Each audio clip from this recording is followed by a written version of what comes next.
my goodness. Look at this view. Wow. It's just amazing. I'm lucky. I'm lucky.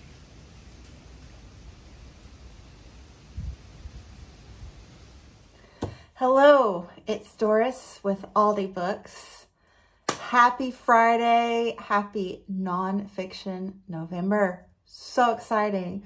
So this is my TBR Talk video, and it'll be in bits and pieces because, you know, I made it to the bus on time yesterday. Currently, I have 4 minutes before I am set to leave. Brian from Bookish, if you are watching, I don't mean to give you anxiety. So let me say that when I say I have 5 minutes left, I actually budget 10 minutes to get to the bus. And if I haul ass, it takes 5 minutes. So when I say I have 4 minutes, there's a 5-minute buffer. So that's actually 9. So it's okay, it's okay. Anyway, I need to get started though, because I don't like to run to the bus. So first up, I have a couple of currently reading books that started in October and are carrying into November. So first up is The Book of Delights by Ross Gay. This is just a series of very short essays that he wrote over the course of a year. Most of them are between 2 and I'd say 5 pages long. So he wrote one a day. Most days he managed to do that. And this is a collection of 100 of those. And they're just little insights into his life and the everyday minutiae and the thoughts that triggered. So very interesting and enjoyable read. And the construct of this, those just very brief little essays, it kind of works to just read it a little bit at a time. So I generally read a couple essays most days. So hopefully I'll finish this in November, but if I don't, at least by December.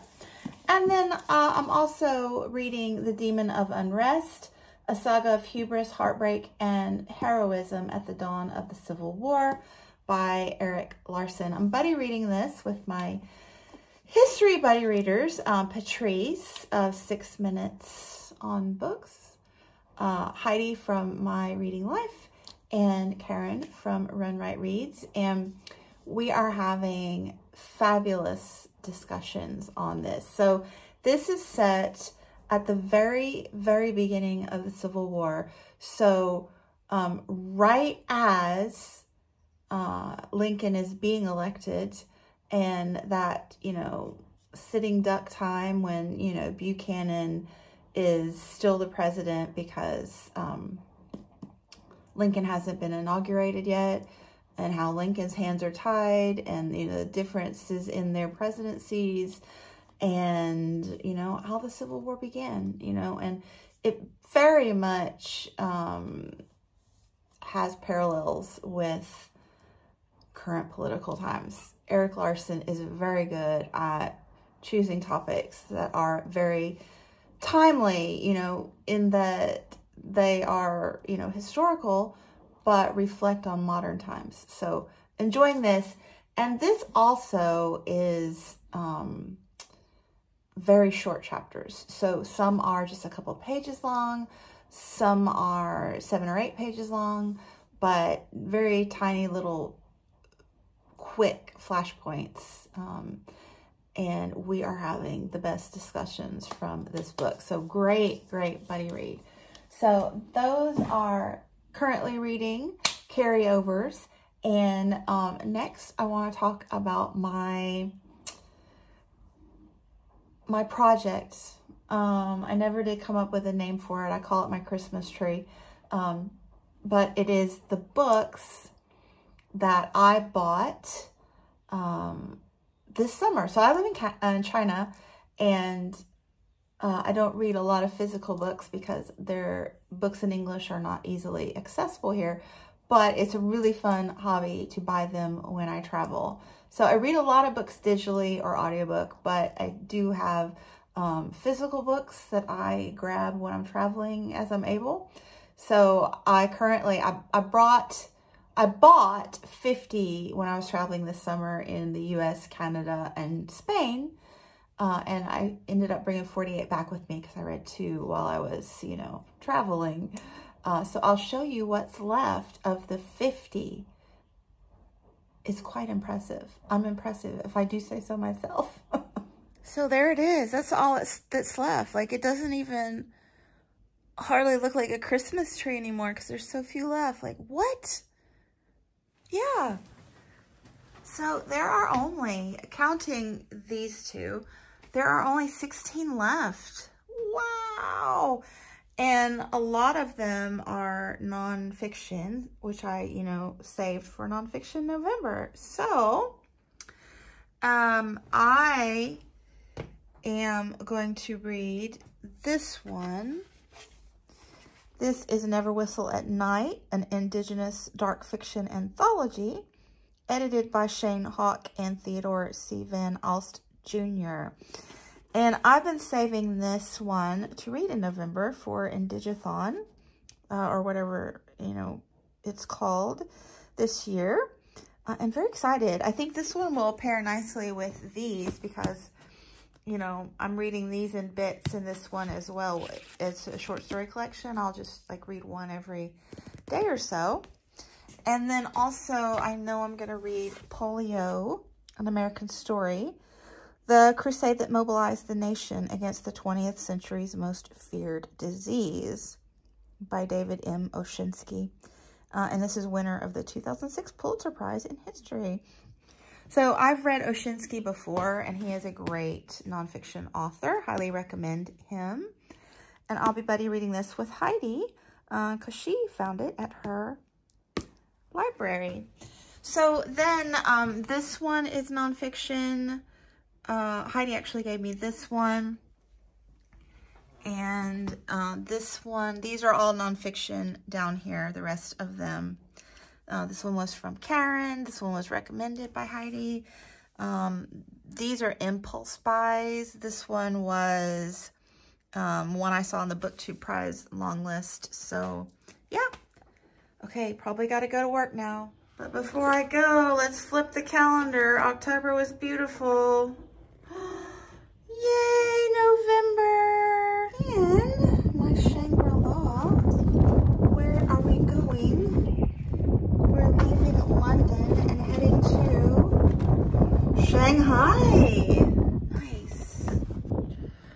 Well, I get distracted with work and didn't get my little zine done until after the work day. So gonna get home late. It's already 4:15 and I got out of school at 3:30. But it's better to be late going home than late to the bus, right? Anyway, this is a quickie zine. I just threw it together, and I'm focusing mostly on physical books because I'm trying to read that shelf down, right? But I do have a few digital ones that I need to get to or want to get to. So the first is Nicked by M.T. Anderson. And this one I saw on Greg from Supposedly Fun. I saw it on his channel. I think it's medieval, pretty sure, or darker. But I've had this one on hold since late September, and it finally came through, so I want to get to it. No, it was late August because I reserved it for shorty September, and it didn't come through. So anyway, it still has a vibe for fall, right? It looks good, looks good. And then for Book Naturalists, our pick is Fresh Banana Leaves, Healing Indigenous Landscapes Through Indigenous Science by Jessica Hernandez, PhD. And this is for Indigenous Heritage Month. Then I just was grabbing random things just to fill out my little zine here. And I looked on Storygraph, and this one I picked because it kind of made a nice spread. I like the colors together. So She Who Became the Sun by Shelley Parker Chan. And this one I believe is like Chinese-based fantasy. So fun times ahead. And then I needed an audiobook. This one was a recommendation from Reagan at Peruse Projects. And then one more for audiobooks, I grabbed Fane by Anne Marie MacDonald. And this is another fantasy, I think maybe more of a fairy vibe, I'm not sure. And I think that it was Heather from Too Many Heathers who recommended that one, but again, I'm not sure. I think Natalie Marie may have read it as well. I'm not sure about that either. But anyway, that is rounding out my November TBR, and this may be the end of the video, but we're still having Halloween festivities, so I might go to a Halloween themed dinner tonight.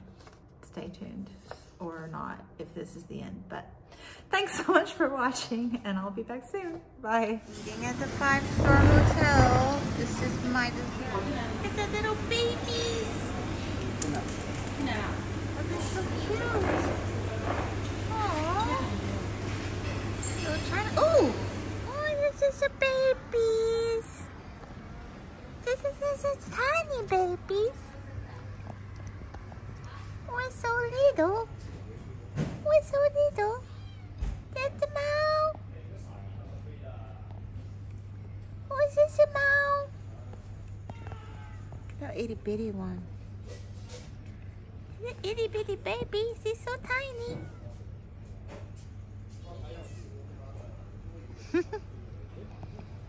Oh, so cute. Meow. Meow. Meow. Meow. What's a kitty? What's a kitty? Oh, wow, so little. Yeah.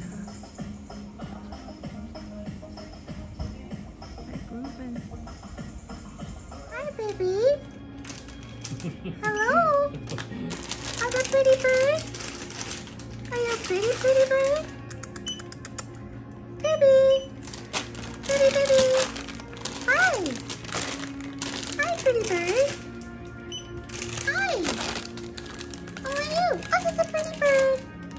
Hello, pretty bird. Pretty bird. Hi. Hi. Oh, that's so cute. This is so cute. There's so much candy for trick or treats. Whoa! Here come the police.